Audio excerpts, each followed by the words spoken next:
We are very limited on time, especially for a subject like shot execution. So I hope that we can continue the discussion and the talk on learning curve so we can keep the learning going about shot execution.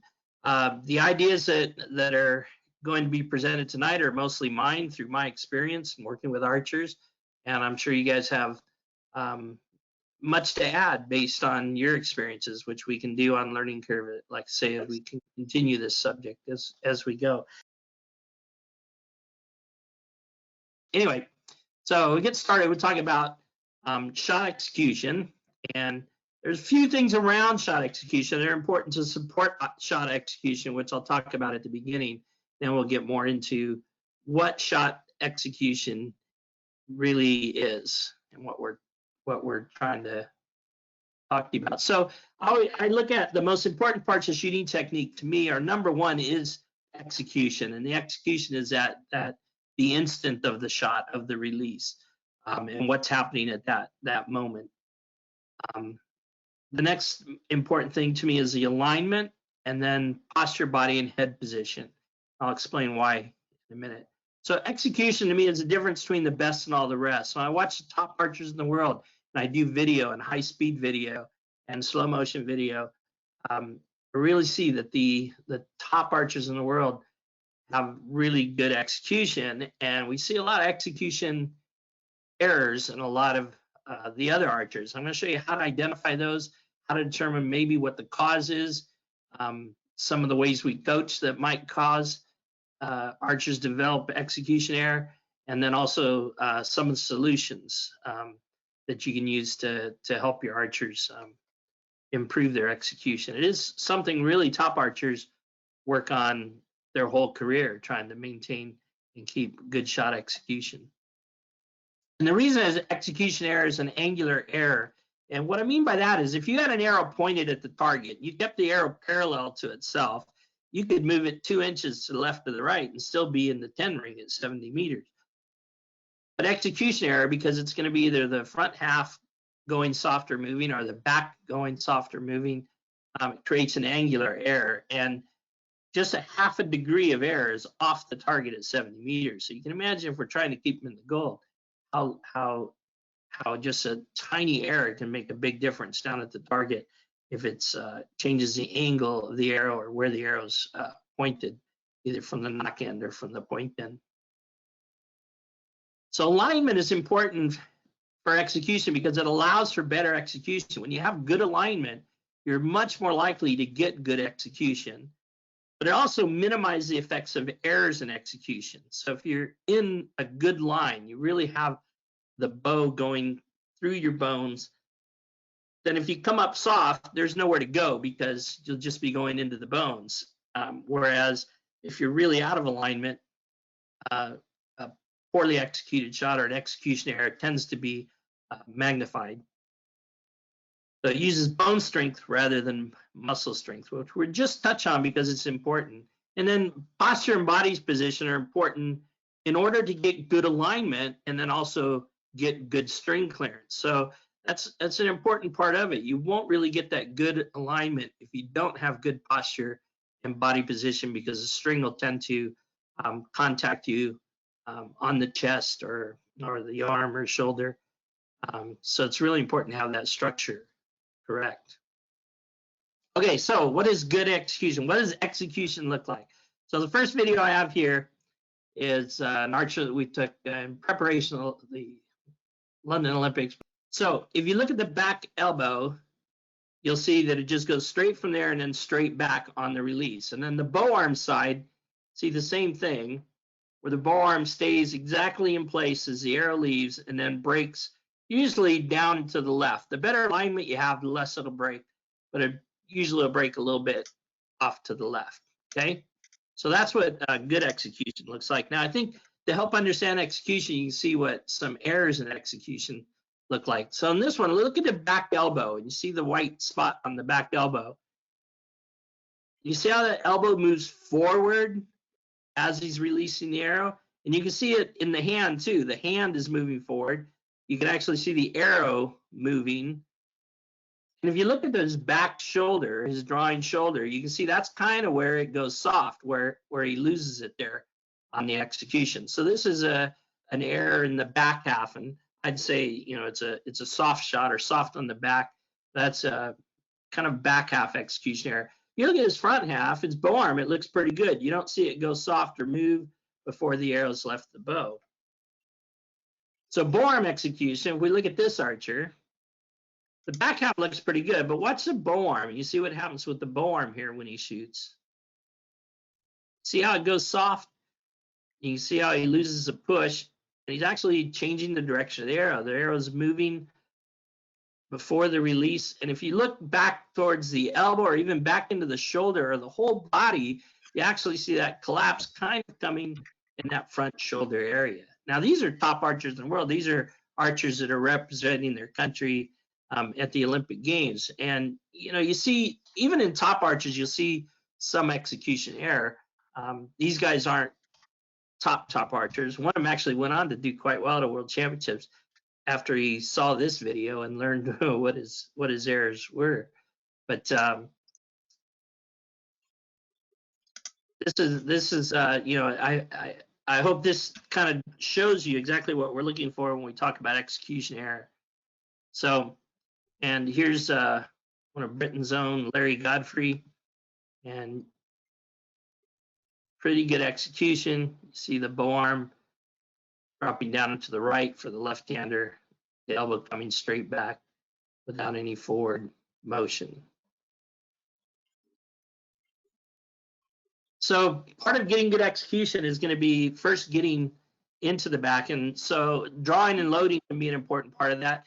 Looking at the rear shoulder movement and getting into line. So I'll show you a few things here. Here's Jake Kaminsky, and if you watch he draws the bow just using his arm without using his back and his scapula. And then here, drawing all the way around, coming around with his scapula. And what that ends up is, so drawing with the arm and then drawing with the back. And this will show kind of where you end up if you draw with your arm versus this one when you draw into the back and you get that good alignment, that triangular alignment that we're looking for. So arm and back. You see those two pictures okay? So again, here's a good alignment. You see that nice, really triangular. Basically, if you look at the front of the bow hand on the bow, to the middle of the elbow, to the center of the front shoulder, to the center of the back shoulder, and you want that in a nice straight line, and that's what really makes the weight of the bow go through the shoulders. Okay, to show you the half draw drill, I couldn't, for some reason this video wouldn't go into PowerPoint, so I'm gonna take it over to here and we'll see what happens.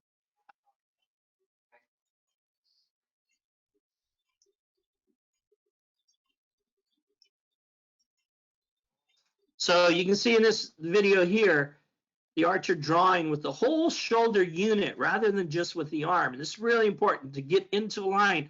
But also, if you look at that shoulder and the muscles that are bringing that shoulder around, we want to make sure that that continues to stay active on the expansion, the final expansion, and then the release as well. And that's really important. So really knowing how to feel that back is and that scapular motion is really important in order to get that good execution.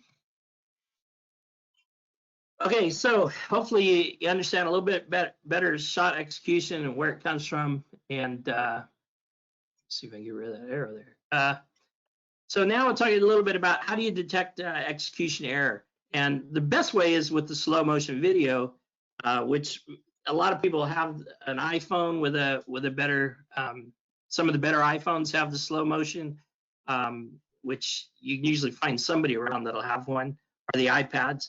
And there are some cameras as well, but you can use a regular video and get a fairly good idea. But the slow motion is great. It really shows it off well. So just showing you a couple different angles. The first one that's my favorite is this one here. You can use a selfie stick. I'll show you. But see what happens here is you see what is happening in the shot. You see the elbow, the front elbow. You see the bow hand. You see the back elbow. and that soft shot on both sides that are happening as the archer's relaxing their hand or opening their fingers, letting go of the string. Okay, and that's pretty big execution error. Of course, it's a fairly new archer. I don't even think they're using a clicker yet. You can use a selfie stick to get this view safely, or you can put an iPad or a phone on a mount on a tripod. They make some mounts that aren't very expensive that you can get that you can mount it out front. You want to get the camera as close to really almost looking down the arrow on the bow side so that you can see the bow hand and the backhand, the release, and everything all together all at once. And that gives you really, really good shot. I love this view. This view to me tells me everything I need to know about an archer. And the real key then is to be able to use, this is a screenshot of the of my iPhone where I can click down on the viewer there and scroll back and forth and get that forward and backwards, that instant of release where I can really see what's happening right as they open the fingers. See what else is happening when they open their fingers? Is there movement in the body, movement in the head, movement in the elbow, movement in the shoulders, movement in the hands, anything that shouldn't really be there. And then the other one that's great to see is the overhead. If you can get a shot of the archer overhead, we can see really well what's happening on the back elbow, what's happening on the boarm, on the release. And the same thing, if you can use that jog shuttle and go back and forth right on the instant of release, and you can see really well what's happening with the archer and with their execution. So the overhead is one of my favorite shots as well. You can, it's great if you can find a place to mount a camera, like we have in the tech booths at Lillishaw. You can do that at your club or somewhere. Other people have made some types of, you can use a selfie stick as well. It's just kind of hard to aim. So those are the best ways, using the slow motion video to really detect and see, are they soft on the front half, on the back half? Is it the bending of the elbow? Is it the the elbow going forward and the back? So it's a great way to look at and determine the shot execution and error, or if they've got great execution. I love it when I see an archer with great execution, because I know you really, really got something there to work with. This is another video from the back. From this angle is good. The reason I like this angle is because I can do it anywhere. I can do it at a competition. You do it, easily at a club. You don't have to put the camera out in the front of them or have an overhead or anything like that. But it shows off fairly well. The elbow, is it coming straight back? And usually the elbow should follow, among top archers, the elbow will follow the path of the arm on the release, or if it's going off. Now, you see, whenever I see a bow arm breaking in rather than staying on or breaking to the right, if I slow that down, you'll almost always see, or really always see, a soft bow arm. They should be breaking either straight or to the right. This is for a left-handed archer, or for a right-handed archer breaking off to the left. If they break off to the right, if we slow it down, we'll almost always see a soft bow arm or execution error on that side. Losing my voice, I haven't got anywhere. And this one, same thing from the back, but we zoom in a little bit more just to look at the bow arm and see what happens here. This is Patrick, and you see a really, really nice bow arm reaction. If we use the jog shuttle, we wouldn't see any reaction, anything happen to the bow arm when the arrow leaves. After it's gone, then you see the reaction with a nice break to the left and down. Okay, so learning proper execution, how it's done, what does it feel like? It's something you really want to try to get the archers to understand early on. And there's a couple of great drills that I would use for beginners, even in beginners courses, to get them early on to start to understand what that feeling of good execution is. And I do have some videos here. I'm not going to play all through these videos because these videos are on the learning curve. You can, look at them, any of them there. Some things I like to always note here, if you notice, almost all the top archers in the world shoot with both eyes open, and they don't blink when they shoot. A blink is really a flinch, and that usually shows up with execution error. So just something to watch. Also, you see things like, the hand stays in close to the neck. We'll talk about why that is and how to make sure we get that.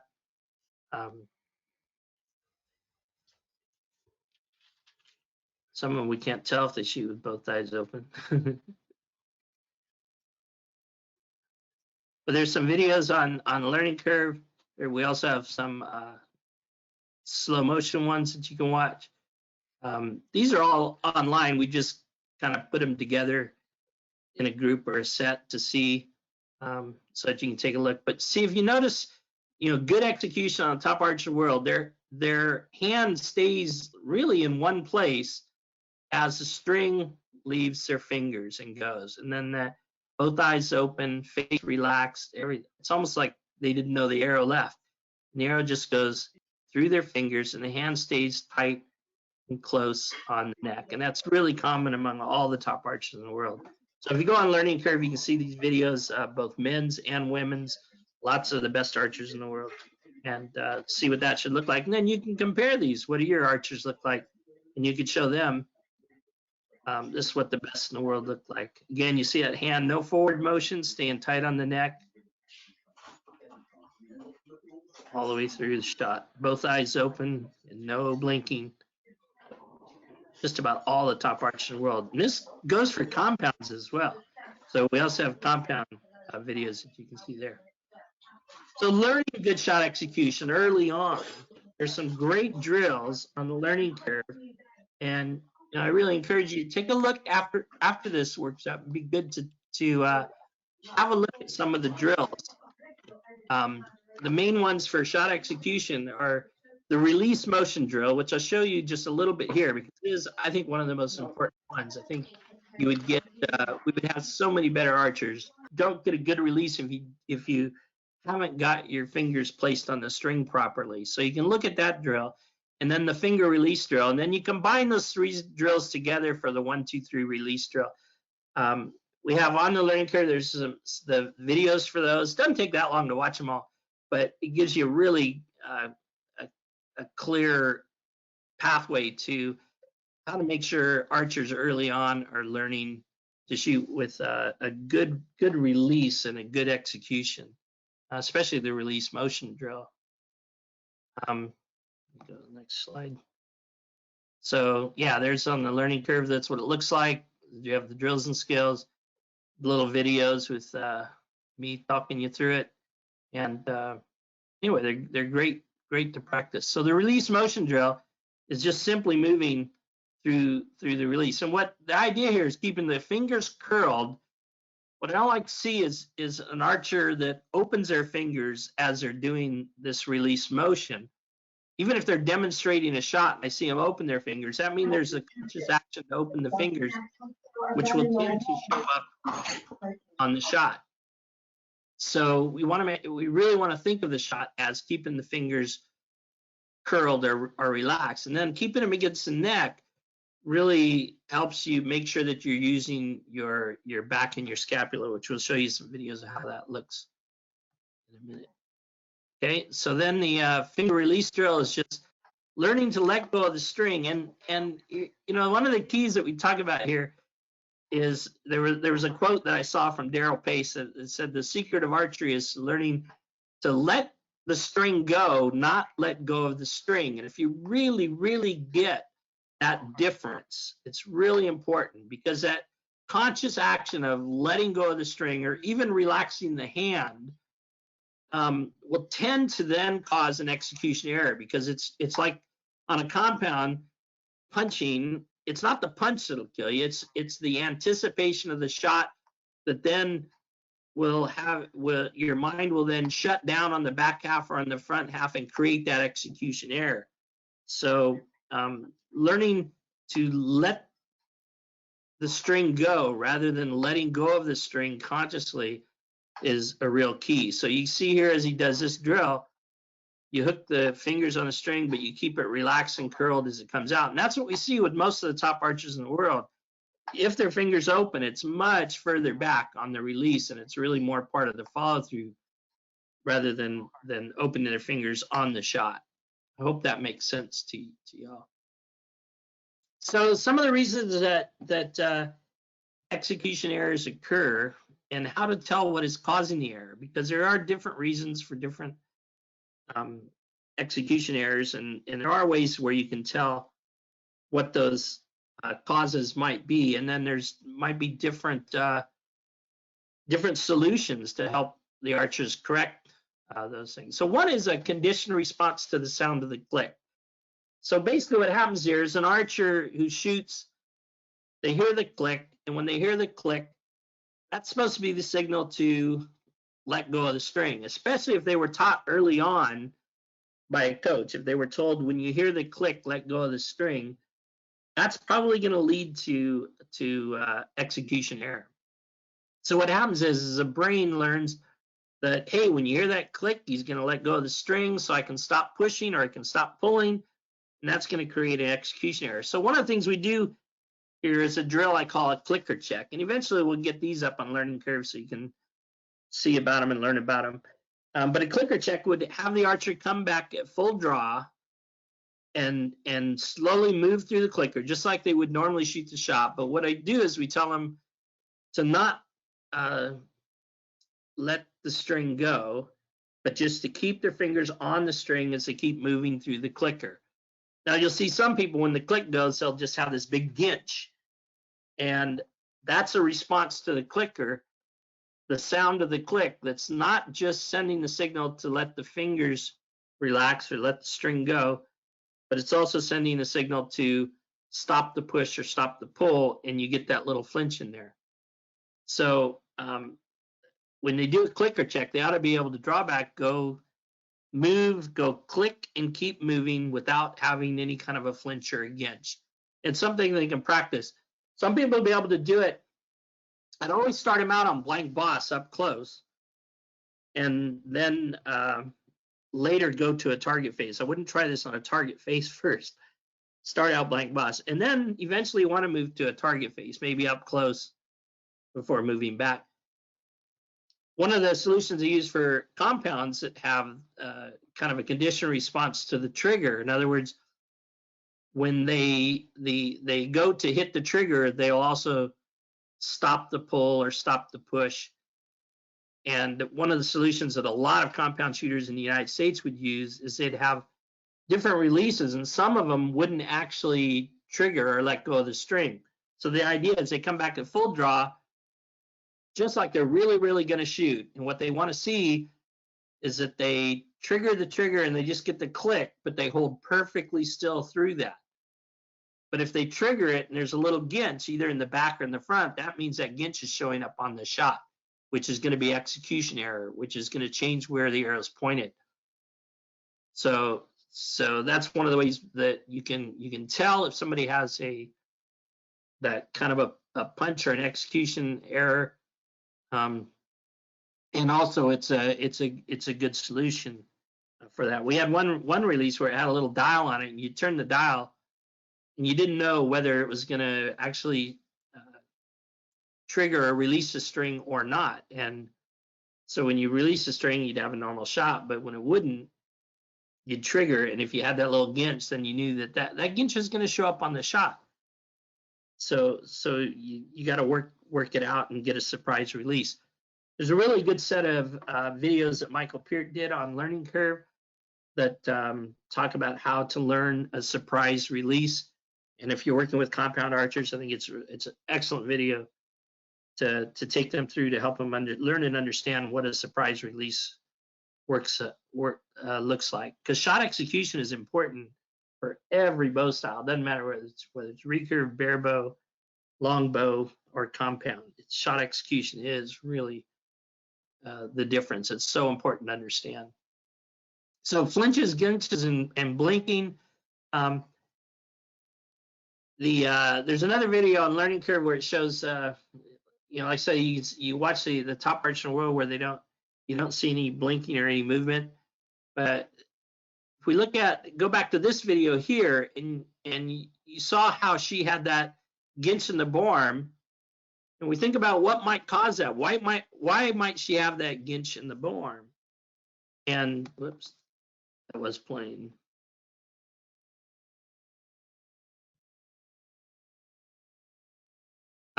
Anyway, one of the reasons here would be, which is more interactive. I can ask you guys if you can tell what it is, but probably at some point early in her shooting career, she was hitting her bow-arm. So what she learned is when she releases the string, she might hit her bow-arm, so she needs to bend her arm to get it out of the way. And that creates an execution error. It can be one that's very, very hard to correct and fix later on. That's why a lot of coaches recommend using long arm guards for beginners, because it can be very, very difficult. But we have to get her confidence back in keeping her bow arm out there and keeping it straight, and not being afraid to hit it, so that she doesn't get that ginch in the bow arm. On compounds, this one's kind of interesting when you talk about the blinks and the ginches. So if we look at this archer here, you see them blink. Okay, now you watch the top compound archers in the world, and I mentioned before that they don't blink. This archer blinks, and when she blinks, it's actually exactly the same time she's pulling the trigger. So that's total anticipation of the shot, and that will show up as an execution error. You'll see it. You don't really get a good arm reaction here, because basically she's shut down at the same time she's pulling the trigger. So the blink is happening on the trigger. Here's another archer, but now this archer blinks, but if you watch this blink,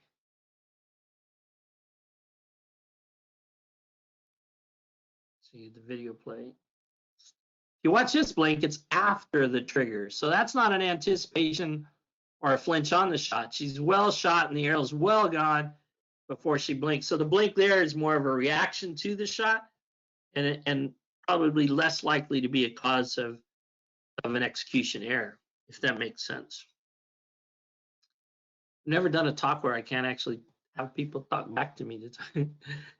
Another reason of shot execution errors is that the archer is focused on the wrong task. In other words, they're not thinking right through the expansion and the execution.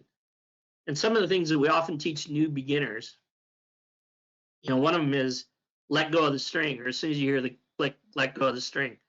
That's going to cause problems. Even saying relaxing the hand, you want to more think let the string go through the fingers, or let the string go around the fingers, or pull the fingers off the string, not let go of the string, not even relax the hand, because you create an action that then could show up a lot of times in the shot execution. So other things that we might say, keep your arm up until the arrow hits target, or keep your sight on the target until the arrow hits. The problem with those is that the natural reaction of the bow is to break to the left or down and to the left, typically. The only way you can get it to stay on the target or stay straight on is if you shut down on the instant of the shot. And one of the things I use for an example, if you think of somebody swinging, I was trying to find a golf swing video that I could put on here. But you think of a golf swing, and the golfer starts, you know, way back, you know, behind his shoulder, and then he swings, comes through, hits the ball, and then he finishes. He keeps moving and moving, you know, going almost all the way around to where he started. Somewhere in the middle, he hits the ball. Well, the ball's gone right after that. So why does he have to keep that swing going and keep finishing on forever? Because if he didn't, it wouldn't be very accurate. So execution's got to be the same way. You got to think of it as a swing. So the click and the release are the middle of the shot. They can't be thought of as the end of the shot. You got to think of the motion all the way through the shot.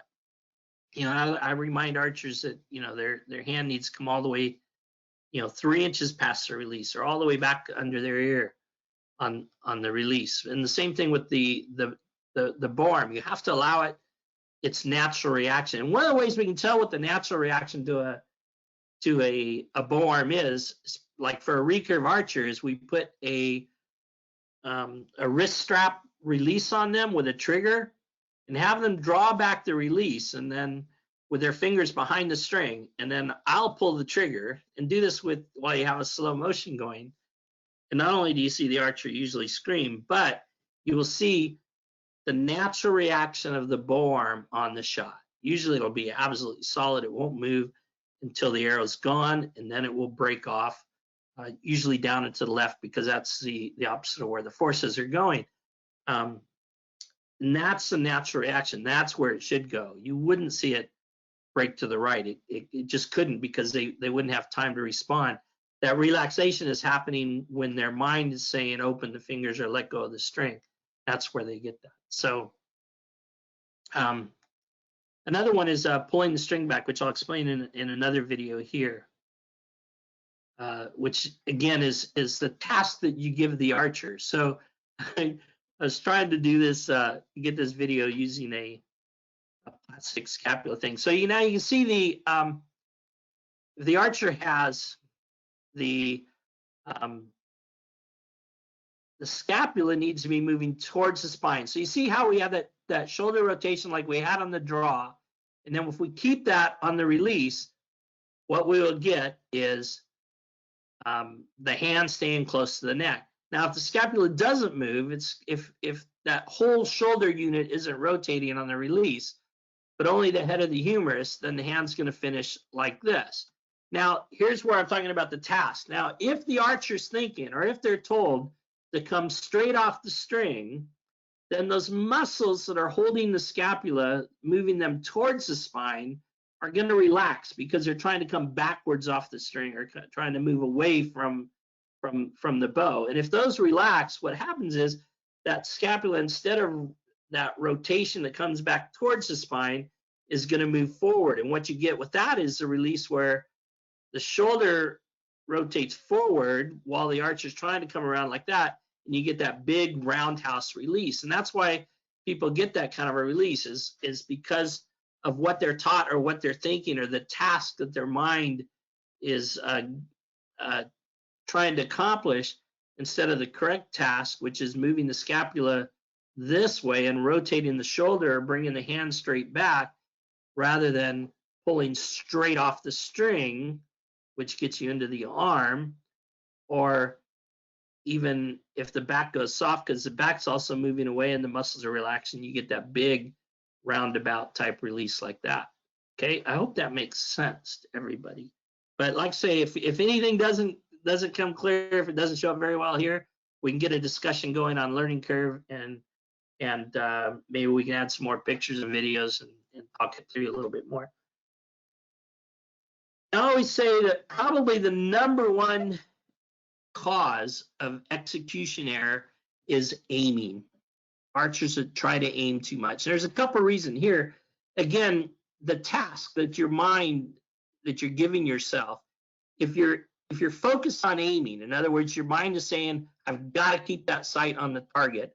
And that's one of the things, especially in competition, especially when you need a 10, one of the easiest things to believe is that if I just hold that sight on the target, that's where my arrow will go. But it's not true, because you have to have that execution.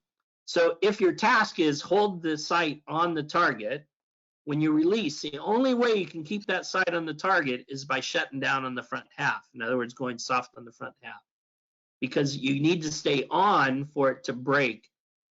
It'll first go straight forward into the target. We won't see any motion at all. And then it usually will break, either stay straight or go down and slightly to the left, slightly down and to the left. Most of the top archers in the world will break down and to the left or to the left. A few of them stay pretty well straight on, but if they break to the right, this is for a right-handed archer, obviously, then they're definitely going soft. Or if they, and a lot of times they stay on, you can actually see, if they're keeping the sight on the target, you can actually see that it will go soft on the shot. So aiming tends to be one of the biggest interferences.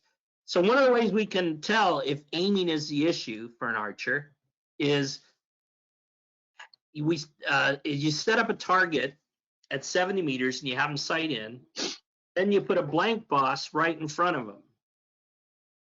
So they shoot at the blank boss, have them shoot 3 or 4 or 5 arrows, Overhead video is the best, but if you get a shot behind him is good too.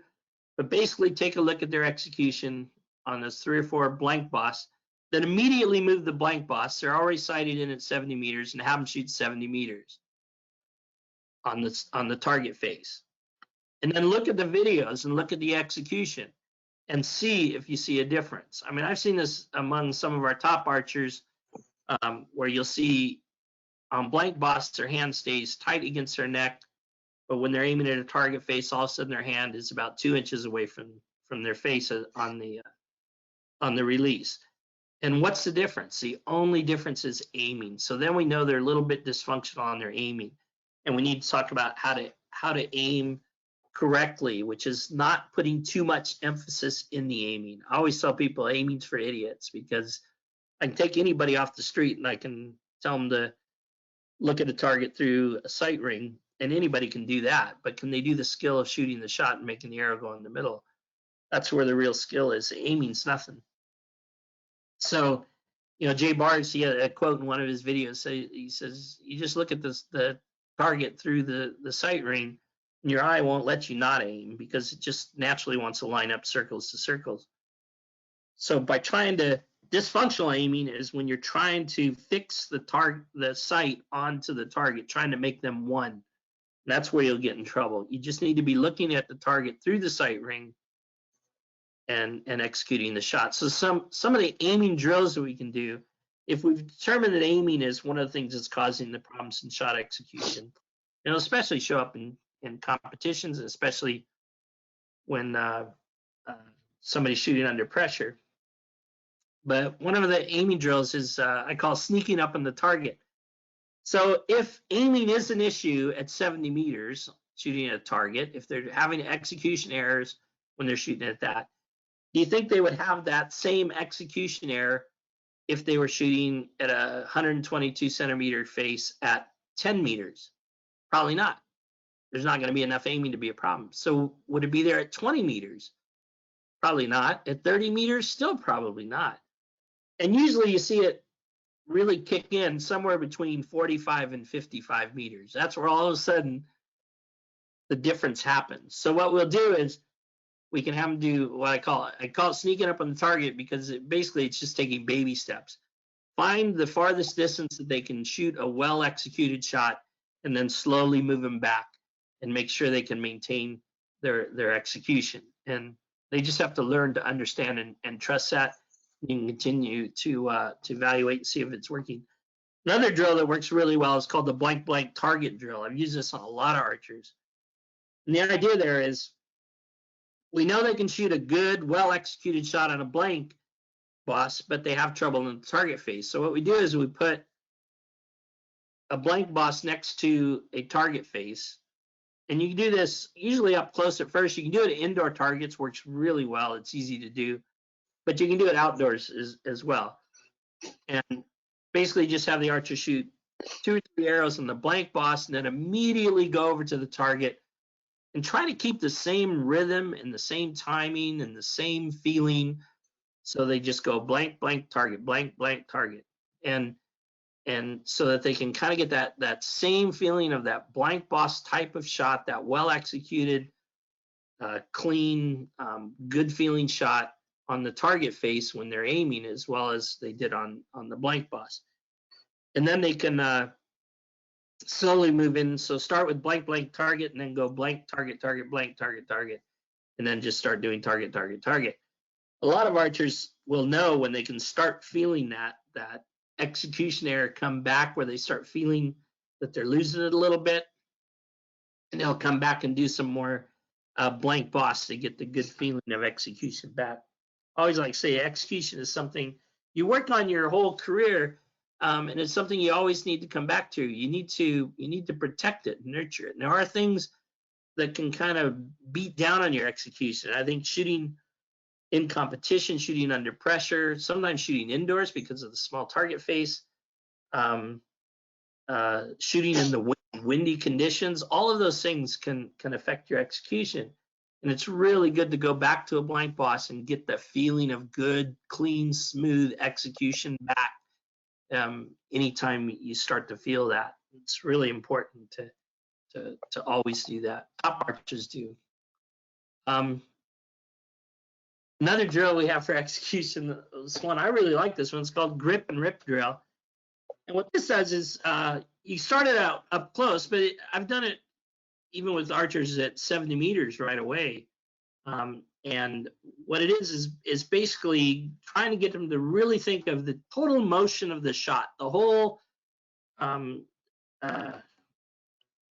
call it the draw stroke, basically, as one, so that they just not really thinking about or focused on getting a really solid, firm anchor and aiming, but just drawing straight back to their chin and keep moving through the click, the release, and the follow through. That's why it's called a grip and rip. It's kind of an over exaggerated fast shot while looking at the target through the sight ring.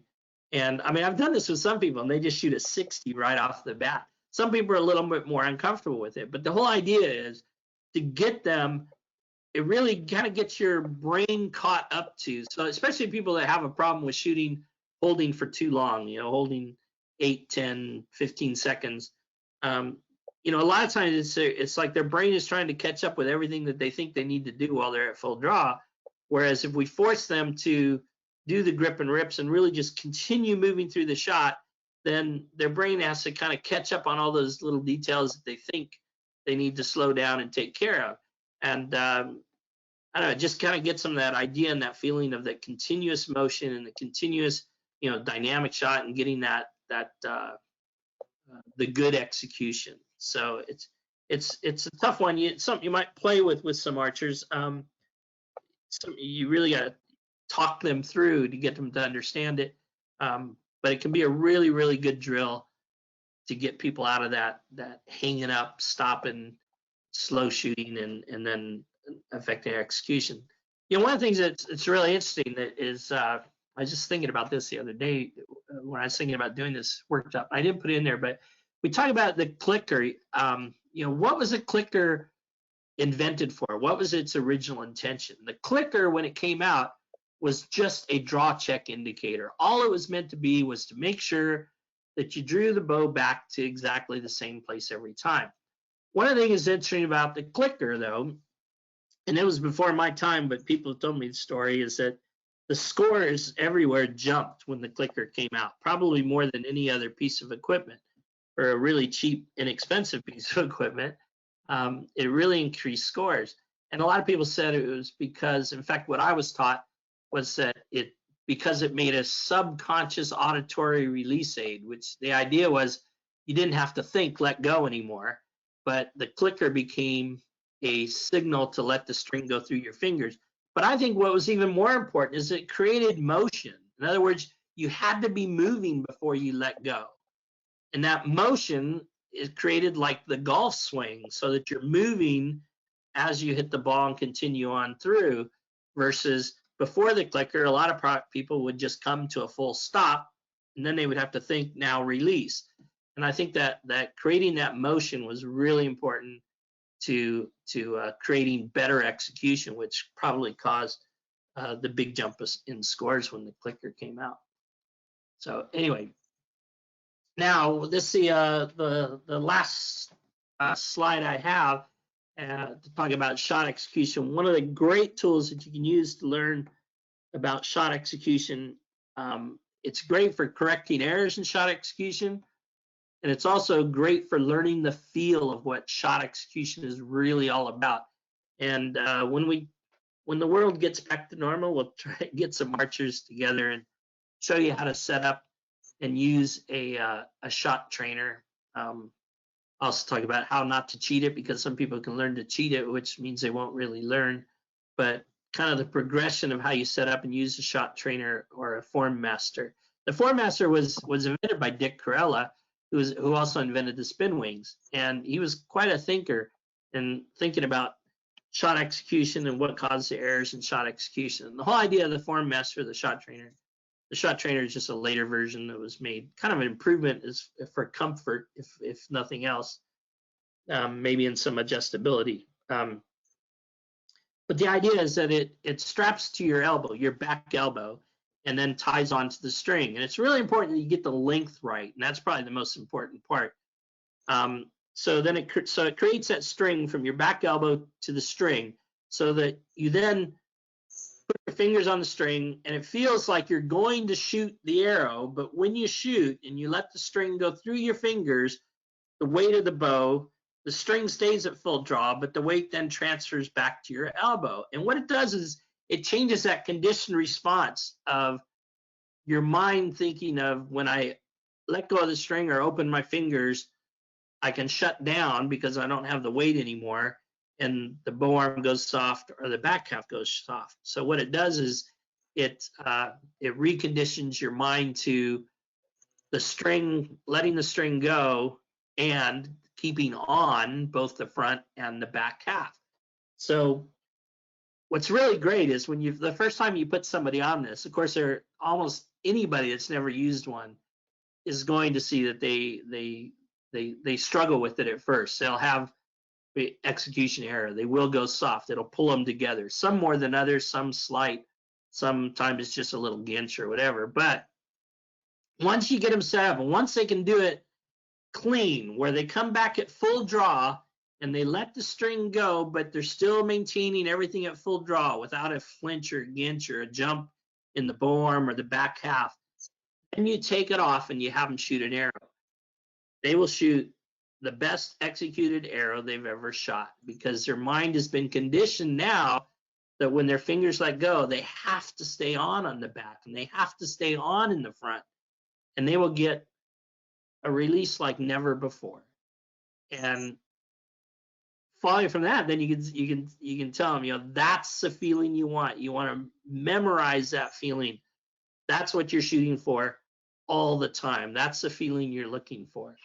And a good archer can learn when that feeling starts to fall off, and then they can know to either go back to the shot trainer or go back to the Blake boss and get that feeling back, that feeling of that good shot execution.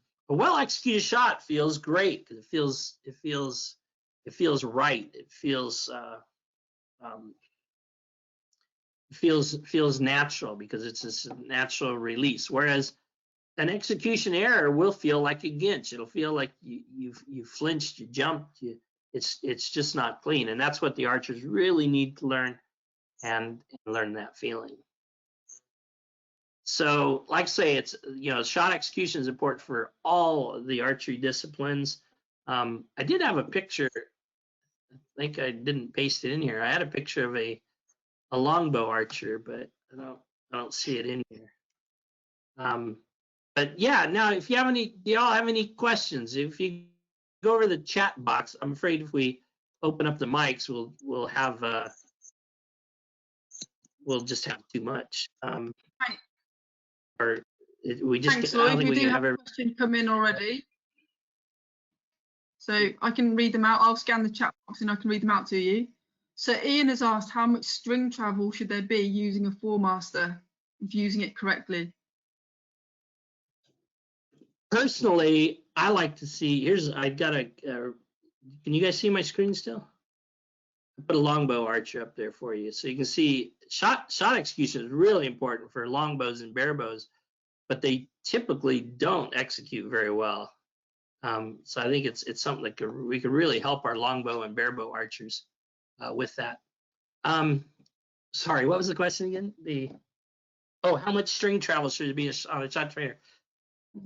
I don't think there should be any. I think it should be very, very minimal, because I actually had this, when the first 4-master came out, it had a rubber band, a stretch band, or surgical tubing. So that it took a while before the tubing, the tension went back onto the elbow. And I was talking to Dick Corella one time at one of our training camps. I said I didn't like that because I felt that amount of time was the amount of time that you could have your execution error.